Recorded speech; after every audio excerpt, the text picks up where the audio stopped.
Hey everyone, Andrew here, otherwise known as the guy who wrote the last Law of Attraction book you'll ever need to read. And I'm joined by a special guest today. This gentleman, I'm not sure how much of an intro will really do him justice, but really I know that one of the things we're going to be talking about is his show, which is unbelievable. I was happy enough to be a guest recently. And this man is the owner, founder, and host of LOA Today. So without any further ado, Walt Thiessen, thank you so much for being here and welcome to my YouTube channel. Oh, my pleasure, Andrew. I mean, actually, you blessed my podcast by being on it. So the least I could do was to try to return the favor. I'm not sure I could match what you did, but I will give it my best shot. How about that? I'll take the compliment, and I have no doubt that you are going to more than deliver. I really enjoyed being on that show. I really enjoyed your energy and really just the vibe and the way with which you approach all this. Obviously, I'm from the outside looking in, and I'm happy to hear your perspective.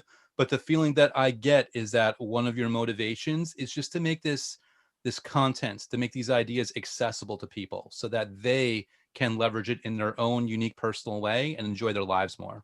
Oh, certainly accessible and fun, I would say. I subtitle the program Your Daily Dose of Happy, and that really has been my top motivation, I would say, since I started the program, which was about a little under 9 years ago. I wanted to create a show that would help people with a very basic function because the way I learned about law of attraction, like most people, I was exposed through The Secret. That's where I first really learned the term. And then a few years later, it took me a while before I actually found out about Abraham Hicks. But once I found about Abraham Hicks, I learned their basic concept that all you really need to do is work on raising your vibe and staying high vibration as much as you possibly can about everything in your life. Then I realized, well, what more can I do with a podcast than to help people raise that vibration to a high vibration throughout their lives? So Mm. that's why I did what I did. Very straightforward.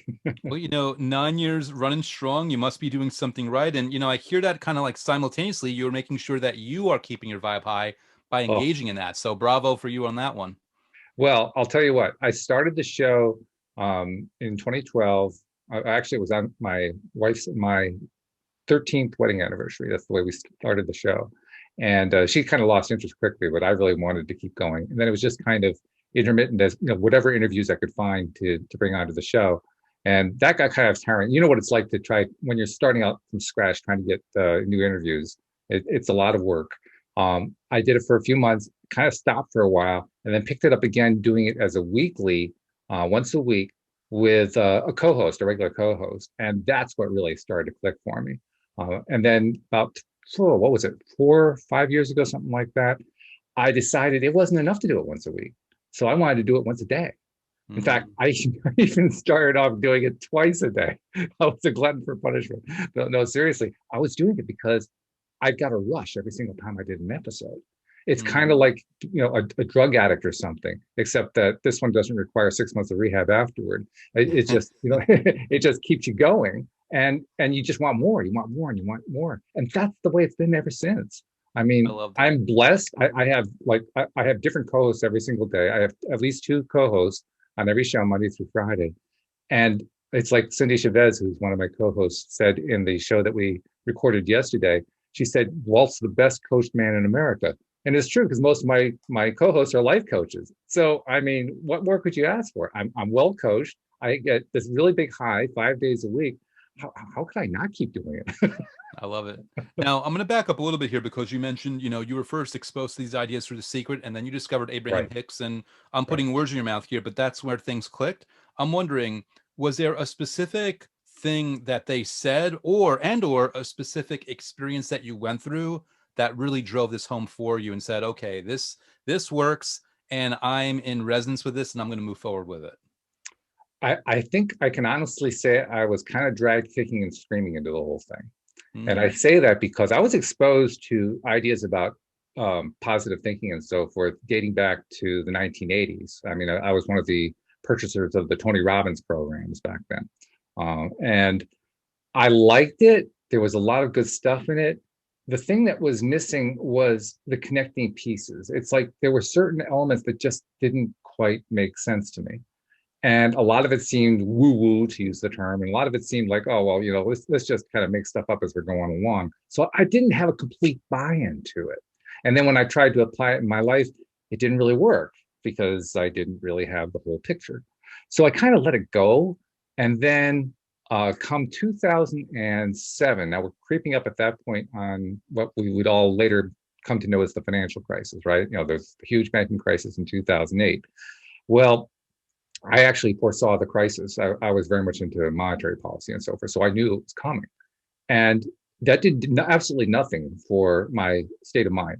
It brought me down really, really good, quite effectively, so that when the crisis did come, my entire business, I was self-employed at the time, and I still am, but at that point in time, my businesses were basically about providing web support for very, very small nonprofit organizations. Well, you can imagine what the 2008 financial crisis did to that. It wiped out 95% of my business overnight. Wow. So I was not in a happy space. Now, I saw the Secret for the first time the year before, the November before, 2007. And I was kind of primed at that point. I was ready to hear almost anything. Up until that point, I still had that positive thinking background, but I only kind of sort of bought into it. I remember reading Think and Grow Rich and not really getting it. It was just, it wasn't quite clicking. So I kind of dismissed it all. And I was a very hard-headed realist. I mean, I just, I bought completely into all of what we would typically think of as mainstream reality thinking. And following that path basically was driving me into the ground. And I was saying, wait a minute, this is not the way it's supposed to work. I'm supposed to be, I'm working hard. I'm supposed to be, this is the way I'm taught to do it, right? I work hard. I go out, provide a great service to people. The business builds up and I become wealthy, right? No, that's not what was happening. I was getting just the opposite. I was saying, I don't understand what's going on here. And then I hear about this thing called The Secret. I actually heard that it had been on Oprah Winfrey, which, by the way, was amazing because I never watched Oprah Winfrey. How I picked that up, I'm not really sure. But I heard she had liked it. So I said, oh, shoot, I'll check this thing out. Why not? Watched the movie, and it was intriguing. And it certainly was enticing for somebody who was, basically in a financial nosedive to hear about, oh, you could attract all this money into your life, among everything else. But it still didn't quite click. It's like there was something missing. Like it was there, but it's not there. It was that kind of a feeling, if you know what I mean. So this was an evolution. There was no real one point in time where everything just clicked. If I had to pick one point, I'd say when I heard about Abraham Hicks, and Abraham Hicks gave me two really, really big clues. The first one was, raise your vibration, keep your vibration high. The second one was the nature of what happens when you focus on negatives. And I don't remember exactly how they phrase it, but the gist of it being that if you focus on not wanting something to happen, all you're really doing is encouraging it to happen. And when I heard them explain that clicked. It's like, wow, that's true. Why didn't anybody ever explain that to me before? Could you repeat that one more time? What was the thing that they said? I just want to hear that one more time, please. Again, my words, not their words. I realized from their teaching that if you focus on what you don't like, in a way of saying, well, I really want the opposite of what I don't like, I still get what I don't like because I'm focused on what I don't like. In other words, the universe doesn't really understand negation. Mm-hmm. There's no negation in the universe. There's only affirmation. So if you say, I really don't like this thing, you get more of the thing. You don't get less of it. Yeah. Nice. And that was a breakthrough thought for me. That I think is where it started to finally come together. Now, in the middle of this, was there a specific, positive manifestation or experience or something that kind of also solidified the foundation? Or were you just going along your path even before anything like that occurred? Well, once I saw The Secret, I wanted to try it to see if it worked. And I can't say I had big things, but I had little things that I tried. Like, I guess it was about a month and a half after I saw it, I remembered that I had a cyst on my left pinky finger on the knuckle. And it had been identified as a cyst some, 9 months ago, 9 months before that by a doctor. And she had said, you're really going to have to come into the office and have us do an in-office surgery. You don't have to go into the hospital or anything like that. But if you don't, it won't go away. And it could actually become cancer. So it could become a problem, but it likely won't. But, you want to get it taken care of. Well, I'm one of those people, the last thing I want to do is to get even an in-office operation. So I just put it off. I just wasn't going to do it. And then I heard about The Secret, saw the movie, and I said, I wonder if it actually worked to get rid of the cyst. Hmm. So now I saw the movie in November. In January, this was January 2008, I decided to try. And I just I was hammering it with gamma waves. This is before I understood the negation concept. So I said, I want this cyst to go away. I command this cyst to go away. And I'm staring at it, and I'm shooting lasers at it with my eyes and all this stuff, and it wasn't going anywhere.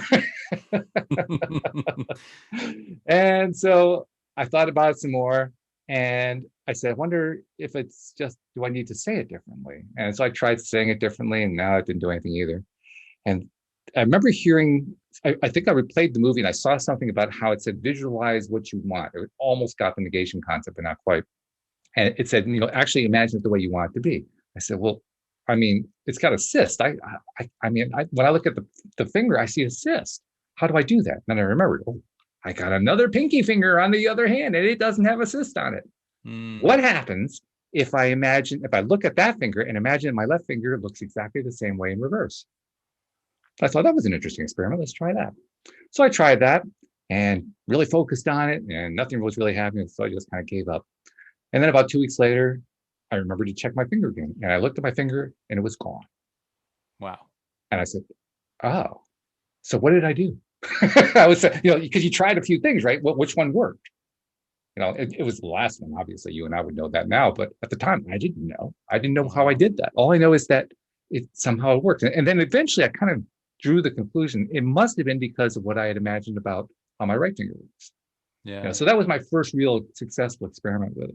I love that. Well, I'm going to have to make sure to give you credit, but now I'm inspired to come out with a video called the cease and desist method. Yeah. See how well that one works.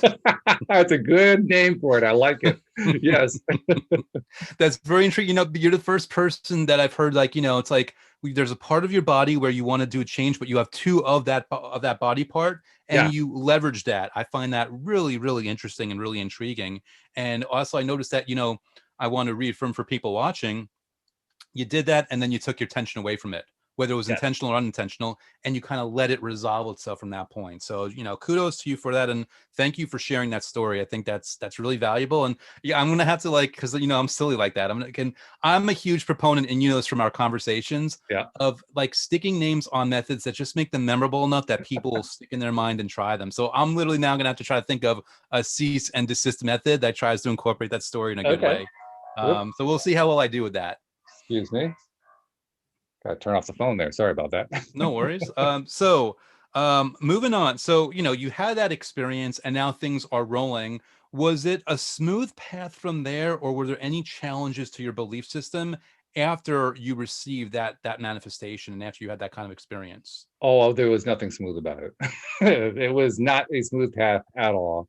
When I first got exposed to The Secret. Now that was 2007. That would have been when I was 50, when I turned 50. So I had 50 years of resistance built up. And at that point, I didn't even know what resistance was. I didn't even learn the resistance concept until I heard it from Abraham Hicks some 5 or 6 years later. So I was pretty much, swimming in circles without really knowing where I was going. And as a result, it was a rough path. It was a very rough path. It was interesting looking back on it in terms of what I learned and how I learned it along the way. But it was also painful. I mean, just because I had learned about The Secret didn't mean that my finances turned right around. They didn't. It took quite a long time because I had so much stuff to unlearn that I had previously learned, and so many existing patterns that had already been in place that had built up a lot of momentum over time that I had to slow and reverse and turn into something more productive. So it wasn't easy. It took quite some time. In fact, I can honestly tell you, my wife and I just last month reached a milestone that we've been reaching at during all that time, because we were deep in debt, really deep in consumer debt particularly. And last month, for the first time in our relationship, we achieved being completely 100% out of debt, which is a huge accomplishment from our perspective. Now, on the other hand, it took into our 60s to do it, but we did it. And I know that it happened because of all that I've learned over the years about how to apply the law of attraction in my life. So I'm very grateful for what I've learned, but it took me a while. and I'm still learning it. Just to throw a little extra thing in there, it's interesting that you achieved this in the middle of this situation, this global situation, pandemic, things Yeah, slowing down, people have challenges. I think it's important to kind of put that out there, that in the midst of a global struggle, everyone is at agency, everyone has an opportunity in some way, shape, or form to hit that milestone, to have that breakthrough, to have that absolutely. significant manifestation or result. Absolutely. And in fact, I'll tell you that probably half of that debt disappeared in the last year and a half. Isn't that interesting? Yeah. So you can see, I mean, those first, was it 2007 to the first 13 years was, microscopic changes, and all of a sudden, boom, at the end, in the middle of the pandemic. Yeah. Hmm. And I actually am very strong with math. I'm very good at bookkeeping. I do the bookkeeping for our businesses and so forth. And I keep my own personal records too. I keep financial records on how I spend my money, where the income's coming from. And I went through and I was trying to figure out, okay, so how did I pay this stuff off? I mean, it wasn't just me, obviously, it was my wife too, but how do we pay this off? And I was able to account for about 80% of it. There was a significant amount that came through a bequest from my mom's estate. My mom passed about a little over a year ago. So that helped a lot. There was pandemic relief. I mean, the government gave us some money that way, so that helped a little bit. We didn't have a really good year. Actually, last year was kind of a bad year for the business, but we also didn't go anywhere. So we didn't have a lot of incidental expenses. So that accounted for it. But even when I added all that up, it was still only about 80%. Where did the other 20% come from, I wondered. Hmm. And I thought about it for the longest time. And I finally came up with an answer, I think about a week and a half, 2 weeks ago. Finally realized what it was. I wasn't screwing up as often. Hmm. There's often a financial cost to spending so much of your time focused on stuff you don't like and don't want. And we kind of skip that. But as I looked over the last year and a half, that wasn't happening. I mean, I had achieved a high enough, consistent enough level of vibration that those incidents just weren't occurring. Wow. And So, so it wasn't so much that I had increased income, it's that I had decreased expenses because I wasn't wasting money on stuff that was cropping up because I had brought these terrible things into my life. yeah, so to hear you say that, and obviously I bring my own perspective, my own projections, and my own point of view on these kinds of things. But I hear that also, like in the midst of that, there's a compound interest to momentum, Yes, that's where exactly right. and when it hits, and Yes. that's why a lot of people, they'll report breakthroughs, or they will get out of debt in the middle of a global situation or whatever it might be. So thank you for sharing that. I imagine, like, for me, and I heard you saying yes and agreeing, I think that there's a magic to that momentum, and you can't really force it, you can't manipulate No. it, you could only invite it. And you can Right. invite it just by, like you're saying, you keeping your focus on good things versus not so good things. And a lot of things, while you're doing heavy lifting in your way, in your own particular way, a lot of heavy lifting is done for you simultaneously. I think it's also important to recognize it's not a pure black and white situation. It's not like one year you're focusing all on negatives and next year you're focusing all on positives. It's Mm, more about, are you predominantly focusing more often on the stuff that feels good, on the stuff that serves you? Or are you predominantly spending more time on the stuff that doesn't serve you, and making the small shifts in that ratio? That's really what makes the difference. And I think it happens over time, especially when you have as much resistance built up as I did. I mean, you don't release all of that all at once. You release it in pieces. So right. it's like the needle. The needle was over here, and then it's go over here, and then it's a little bit over here, and then a little bit. It's just very slowly moving over until then now you're balanced 50-50, and now all of a sudden you're slightly at 55-45, and you're just slowly moving the needle just by Yeah. making little changes in your life. And when you get even granular, it's like 4 steps forward, 2 steps back. Yeah, yeah, The right, needle's going, exactly. like, as it's going back and forth, it's moving in that way. It's doing it. But if Right, you're looking really close, you could almost get in that trap of, anytime it moves a little back, you think it's a bad thing. It's like, no, no. On an overall more exactly. 30,000 foot view level, no, you're still moving forward. You're still making progress. Absolutely. Totally agree with that 100%. And I think Love that's that. what makes the whole transition thing such a challenge, Yes. because we're living life. That's what that bouncing back and forth needle is. That's life. That's the Yeah. contrast, the polarity of life. And it happens. And the real good question is, how are you going to handle it? Indeed, indeed. It's funny. As we're in this conversation, I think I've said this in prior interviews, but I'm always thinking, like, what's an appropriate title, like as we do this, and one idea, and who knows what'll end up, but it's like you're transcending cynicism, you're Yeah. transcending doubt, you're transcending whatever it is. When you get those negative indicators, you're transcending the old habits of letting that get you stuck and holding on to that, versus saying, no, no, no, on an overall level, I can see there is progress here. Things are really moving in a positive direction. And, with that in mind, one thing I did want to ask you, because you were describing before how, there was one point where you're running around in circles and there was like an Yeah. uphill battle even after you figured it out. You who have been, who has been through these things, and you have all this perspective now looking back, and the fact that you host, a law of attraction podcast, and you interact with a lot of people, and you understand like a lot of people going through different things. When you see someone who's having that situation where they believe it, they get it, and yet there's still a struggle, there's still an uphill battle, how do you counsel them? In what way do you guide them? What advice do you give or suggest to them to help them get on a path that's going to benefit them in a little bit more of a seamless and easy way? Well, if it's a one-on-one situation like that, the first thing I do is I wait for them to indicate that they want the help. I don't go out of my way to volunteer help to somebody who hasn't asked for it. And the ask can come a variety of different ways, but I've just learned the hard way. You give your advice to somebody who's not ready to take the advice, and it's not going to work. I don't care how good the advice is; it's just not going to fly. So Fair that's enough. my first rule. And then what I try to do at that point is I ask myself, okay, if I were in their shoes right now, where would I be tripping? Where's the trip up? And it's going to be different for every situation. I mean, presumably I'm talking with that person, they're talking with me, I'm getting their life story or whatever it is. I'm getting a sense of where they're having a problem. And I've kind of gotten to the point now where I can read pretty quickly where it is that somebody's tripping up on something. That's partly due to having a wife who's a former psychotherapist.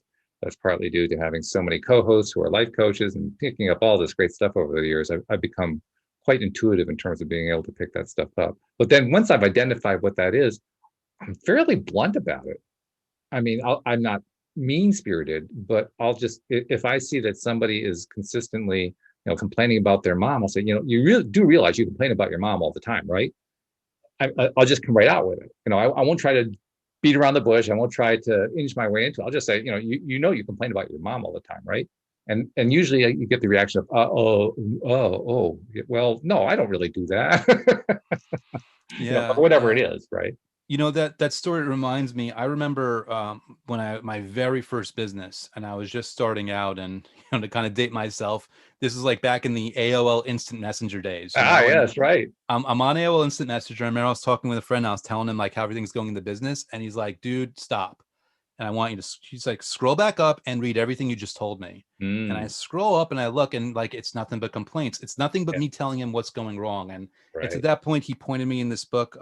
He pointed me to As a Man Thinketh, and Hmm. this book, What to Say When You Talk to Yourself by Shad Helmstetter. And the Oh, reason I bring this up, and the reason I asked you, and the reason I really appreciate your answer is, in the attempt of using your answer to help someone listening out there who might be struggling in this way, it's about self-awareness. It's about, write down all the things that are bothering you and read it out and spot for yourself. If you don't have the benefit of talking with Walt, although I highly recommend checking out his podcast, and we're going to give you the link before this interview is done. But if you don't have the benefit of talking with Walt, like, look at what you say, look at what the things that bother you the most, things you complain about the most, look at where the biggest passion and heat and frustration is in those things that you say, and that's an indicator of where you're focused that's not serving you. Does that kind of resonate as I describe that with you, Walt? totally resonates. In fact, I'll even tell you a story that supports it. Just before I saw The Secret, my wife, like I said, she's a former psychotherapist, and she was kind of putting up with me at that point because I was in pure 100% negativity heaven. I mean, I couldn't find anything right with the world. But the interesting part about that is I didn't know that I was doing it like so many people. So my wife, being my wife, at one point came over to me when I was feeling really depressed. I remember I was lying on the couch, I was lying on my back, and I was just feeling totally defeated by the world. And she comes over, she straddles me at the waist, grabs me by the shirt, and shakes the t-shirt and says, "Snap out of it." And of course, she got me laughing when she did that. But then she also, when I asked her why she did that, and she said, "Because you're constantly focusing on negatives." And I said, "No, I'm not." And she says, "Really?" And kind of like what you just said, she didn't quite say it that way, but she asked me to rethink and regurgitate what we just been talking about. And so I kind of stopped and, oh, well, yeah, that was kind of negative. Well, that was kind of negative too. Oh, I wonder if she's right. It was that kind of a moment, you know? Mm, I Yeah, love it. but I think it's really easy to not know when you're in the middle of it. Oh yeah, well, here's the funny thing. Not only is it easy to not know, it's so easy to spot someone else's stuff. It's so Oh, much easier from totally. the outside looking in, right? Yeah, right. Yeah, that's really easy. No doubt Yeah. about that. And by the way, for everyone listening, that's a trap in and of itself because you notice how easy it is for you to spot other people, and therefore your ego, in my opinion, helps you make this assumption that you can spot it just as easily for yourself, Oh where yeah. really it's your pride that's blinding you to the fact that you can see it in yourself because you're Mm. so proud that you could see it in others, which is why you got to be all the more careful and all the more observant and all the more self-aware with your own stuff if you really want to enjoy your life more. That's where polarity kicks in too, because the world comes along with its contrast and says, "Oh, you got to figure it out. Here's another kick in the boot. What do you think there? Oh, Yeah. now you're getting a little bit differently, aren't you? Oh, yeah, It's like, how many times do we want to send this message before you hear it? Because we will keep that's sending the right. message. That's what my wife calls the 2x4 method. That's where the universe it keeps trying to it taps you on the shoulder and then gives you a poke in the back and then it gives you a poke with a sharp stick and you start listening. So it takes a 2x4 to the side of the head and then, okay, It just escalates until you finally listen, right? that's right. Awesome. So I'm really enjoying this conversation. One thing though, I want to make sure to ask you, because again, how awesome is it that you've had this show for 9 years? Mm. I'm wondering, is there a story or a guest or a caller or a listener? Is there something that really stands out that you really remember in that time that just Oh, blew God. your mind in terms of like, wow, what a significant story, what a significant event, what a positive change? Is there anything like that that really sticks out to you? There are so many of them because I've interviewed some really, really cool people over the years. I actually had a question like this similarly, and I'll give a similar answer to what I gave last time. One of my earliest co-hosts was a gentleman named Joel Elston. Joel he used to be a therapist. He's now a life coach in the Richmond, Virginia area. And he has quite the colorful background in that when he was in his 20s, he had a gambling addiction, very severe and he was employed by his father's business and he ended up not extorting but I can't think what the term is where you steal money from the business. um, Mm, uh, embezzling. Embezzling, that's the Yep. word. He was embezzling money from the business and took the money to Las Vegas and lost it all. And by that point, of course, his parents realized what had happened, so they basically had written him off, like, we're not letting you back home. And he had no place to go, so he was homeless in Las Vegas and eating out of dumpsters. He recounts one story where he went to a McDonald's on the strip and was eating literally out of a dumpster in the back because he had no other place to eat food. So it was that kind of a life. And he also knew that his crimes were going to catch up with him at some point, which they did. And he ended up going to prison. And when he was in prison, an interesting thing happened. The moment that they slammed the prison door shut and he was locked in there, he went, oh, Mm. because up until that point, he'd been carrying all the fears about what would happen. And it turned out, this sounds strange, the reality was actually better than the fears. Right, right. From that point on, that became a real turning point for him. And just to give you a quick idea of what happened, it's a very long, involved, and very interesting story, but he got out eventually. He very soon found out about law of attraction. He developed a desire to help other people who'd been in the same circumstances as himself. He wanted to help other gambling addicts, which he ended up doing. He ended up manifesting some amazing opportunities to do exactly that. But probably the biggest thing that happened, and this happened purely by accident, I mean, he didn't look for this, is he accidentally stumbled onto being a tremendous resource to social workers who are working with kids who are in the foster care system, particularly those who have been stuck there for many years and who are considered unadoptable because they have such severe behavioral issues. He ended up working with these kids and teaching them law of attraction and was so successful that they just kept sending more and more and more to him. So Mm. in my view, his biggest accomplishment out of a list of huge numbers of accomplishments is that he has helped to find 43 forever homes for kids, for boys particularly, who were stuck in the foster care system and who were basically going to stay there until they were 18. And that's really significant. A lot of people don't know this. If a kid is in the foster care system and they are not adopted and they stay until they turn 18 and become an official legal adult, the odds are almost 100% that they're going to end up in prison. Wow. and they're probably going to die in prison. So saving these kids by getting them forever homes was saving their lives, literally.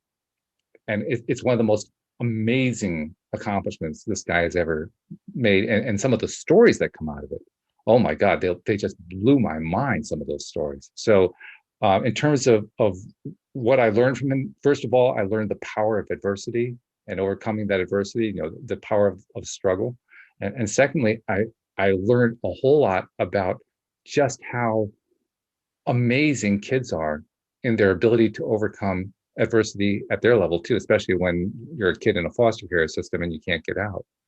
Some of the stories that have come out of that are just absolutely mind blowing. So yeah, if I had to pick one, that's where I would go. No. Yeah. Wow.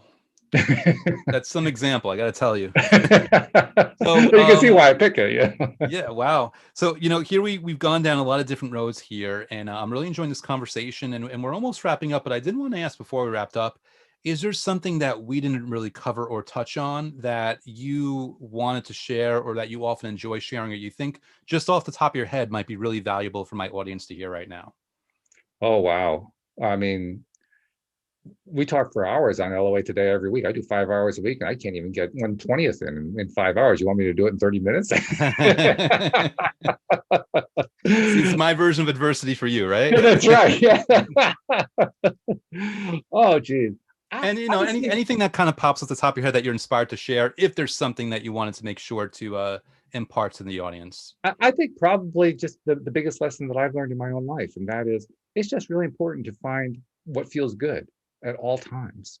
I actually now make it a point to do it throughout my day. And as I was telling you before the show, right now, my wife and I run a garden service and maintenance business, which is just booming.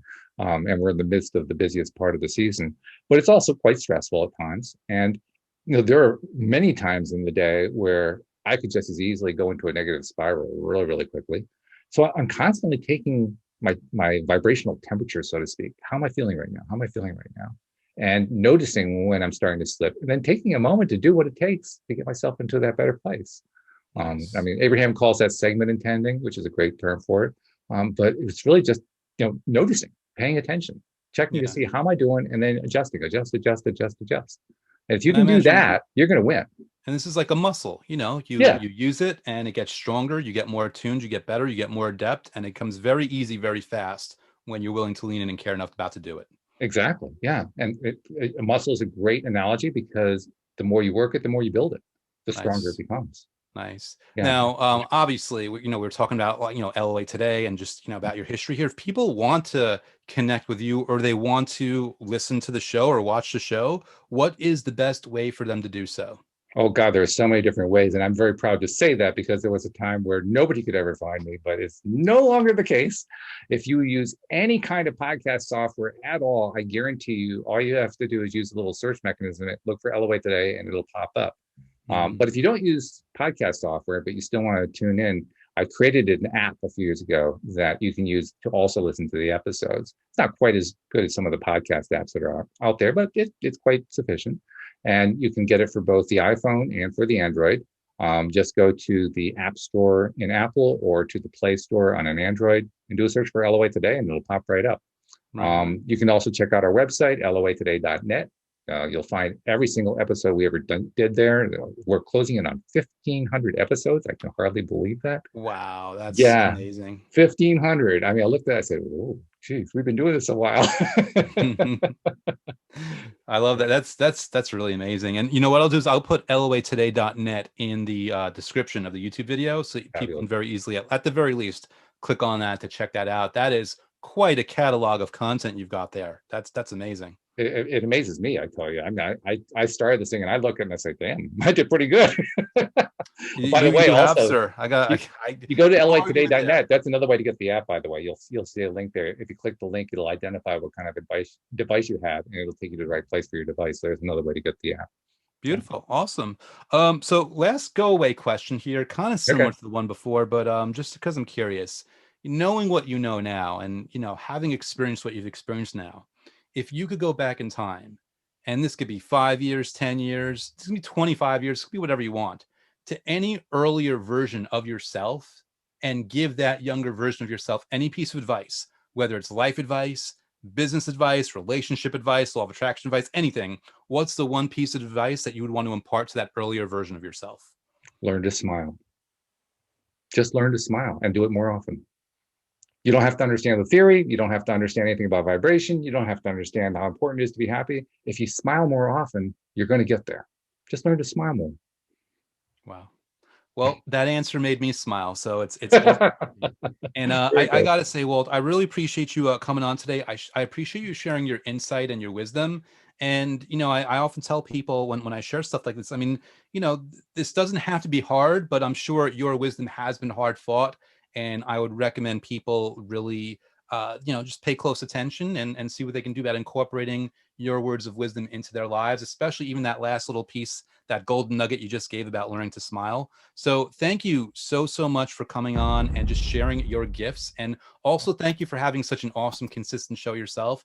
I appreciate you being here today, and I appreciate you. Oh, God, now I'm just blushing. Thank you very much. I really appreciate you too. And I'm going to have you back again, by the way. I mean, you don't get away with just one appearance on my show. Hey, I'm ready, my friend. I'm looking forward to it. Let's All right. I'm sending you the link afterward. I'm telling you. I will take you up, man. I'm looking forward to it. Very cool. Very cool.